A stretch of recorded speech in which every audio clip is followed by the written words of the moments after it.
Okay, this is going to be a tutorial for how to solder these NeoPixel LEDs onto custom lighting boards for pinball machines.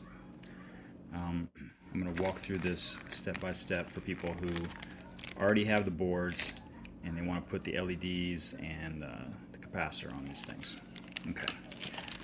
To start with, I'm assuming that you already have or have made some of these boards, these blank LED boards that you need to populate, and also assuming that you have the parts you need, which are going to be the NeoPixel LED, which you can either get from DigiKey or you can get from Adafruit. It's going to be the same one. And these, what you want to get is the ones that come in what they call cut tape. Now normally this would be a reel of about 2,000 LEDs, but what they're doing is they're actually just cutting these. This is meant for a pick and place machine where it would basically feed these in and place them, pick and place those down. So what you're buying is cut tape, and you usually get 10 for about $4.50 in a package. Now the package is going to come with this little humidity indicator and some desiccant. If you're going to use all of these up, it doesn't matter. If you're only going to use half of them, you're going to want to take this and put it back into this package and seal it up. If this were to collect any moisture, humidity inside this package, that would be enough to basically expand and break the device while you're soldering it. Once it's soldered on there, there's not an issue with humidity. It's only about the process to actually get it soldered on there. Alright, so what do we do here? I like this Weller. This is a fairly low cost Weller WES51. They may not make this brand now, but or this particular model, but I like this one. It's fairly simple and it has an adjustable temperature. I crank up the temperature to the maximum. And you also want, what I do is I get the smallest conical tip I can get, which these have interchangeable tips, and so that smallest one you can get is going to be the TETS conical tip. Now the reason I do this is for a surface mount component, I want to minimize the amount of heat going into the component, and so that's why I have the temperature set up on the iron for maximum. Set it for max, which I think this is about 85°C. I'm not sure what that is in Fahrenheit. Or sorry, no, that is Fahrenheit. Sorry, that's, I'm not actually sure it gets up that high. 85 times 10, so it'd be 850. That seems a little high. I also have like this little tip cleaner that I use quite a bit just to get the tip shiny. All right. So this comes in a tape and reel. So normally, cut tape. So normally what I would do is I would take something like an X-Acto knife and you just want to peel off this little plastic piece off the top. Normally this is done by the machine. The pick and place machine does this because you give it a little bit of a leader. And now this is open and it'll just drop out onto the table like that. Now normally you would only pull out as many as you're going to use at any one time. So in this case I'm going to solder 3 onto this board. So I'm going to pull out 3. 1, 2, 3. And then I would take this and I would pack it away back into the packaging with the desiccant. Okay. Now, since we don't have, we're not actually doing this with the pick and place machine, we're doing this manually, so we want to basically pick and place the parts ourselves. This is normally done with like a little suction tube on a machine, but we're going to do this by hand. And so the first thing we want to do is we want to orient these all in the same direction. And you can see that this LED has a very tiny little notch at the corner of it to give you the orientation. So I line those all up so that that's on the lower left. This just makes it easier for later. They're all lined up the same. Lower left, lower left. And on my boards and most boards, we'll do something similar. On the silkscreen layer, I put a little silkscreen notch into the footprint. You can see a little black notch there. That indicates to me how the LED gets oriented onto this board. Now I also put a small black dot, which is a little bit harder to see, but that is for after you've already put it on there for troubleshooting. If you want to make sure that you put it in the right location, you have a little dot to indicate that. But most good layouts will include some notch indicator that matches the notch on the component. Okay, so I turn my iron on.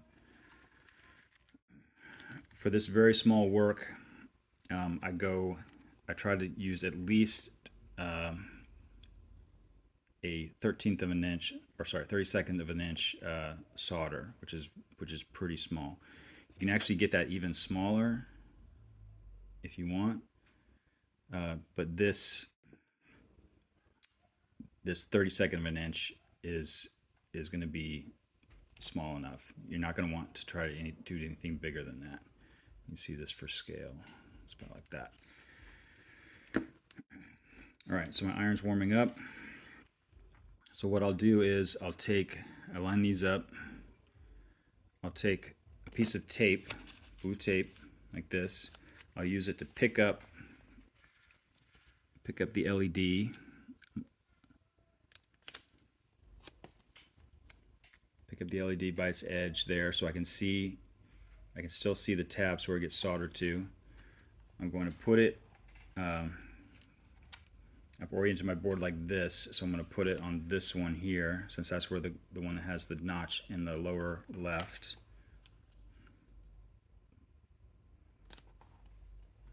So it's going to look like that. So I've taped it, but I left these two pads exposed so I can see them. Now my iron is hot. I'll come in, and this is where it takes a little bit of skill and dexterity, but you're going to go in and you're just going to hit this with the iron first, then with a little bit of solder, just a tiniest little bit, and that should flow into and underneath the pad. Now I designed the footprints of these pads to come out a little bit, which is different than what a mass manufacturer might do. They might want them very tight. I designed my pads a little bit longer so that it allows you to be able to solder it by hand like this. All right, so now we did the first two on that one.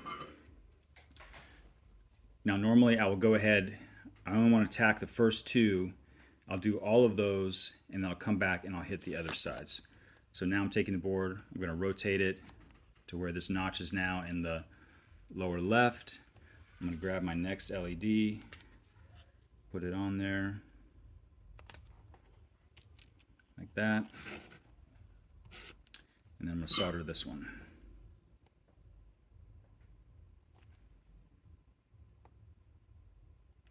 And making sure that's flat. Okay, so that's number two. Rotate it around, so now that's in the lower left.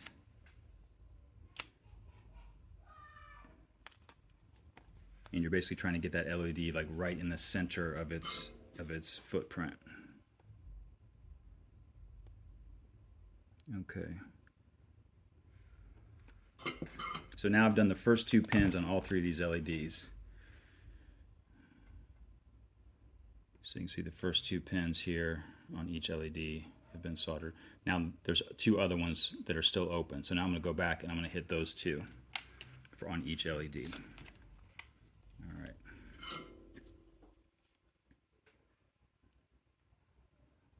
Just 1, 2. Because this iron's so hot, it doesn't take a lot of time to get that to the point where the solder is going to flow. And now on the third LED, boom, boom. Okay. All right, so now all these LEDs are soldered there. Okay. Now for this design, usually there's going to be a 0.1 microfarad capacitor for each LED. Now on my boards, I usually try to keep it tight, so I usually just put one capacitor for the entire board, which is what I've done on this design. And then similarly, you can buy these 0.1 microfarad capacitors on a cut tape. They're usually like $10 for like 100 of these, so they're really cheap. And I only need one for this board, so I just get one out of that cut tape. I'm gonna do the same thing where I'm just gonna use this piece of tape to pick it up and place it like that. And now I'm just gonna solder one end of it,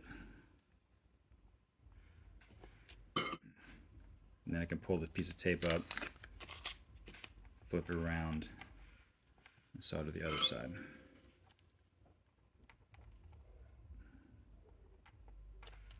Okay, like that. All right. That's kind of what it looks like. Now, these capacitors are pretty small. This could actually be even smaller. The smallest I go for in terms of a capacitor package is what they call a 1206. With a 1206, they're going to be still fairly easy to solder by hand. If you go anything smaller than that, it's going to get really difficult to assemble by hand. And I think a lot of these boards, especially if you're going to do prototyping, you're going to want to be able to do this hand soldering fairly easily. Okay, so that's it for this board. Basically 3 LEDs, 1 capacitor, and this is going to be like a nice, really bright package for a 1-inch circular lens. All right, that's it for the tutorial for soldering NeoPixel LEDs to a board. Thank you for watching.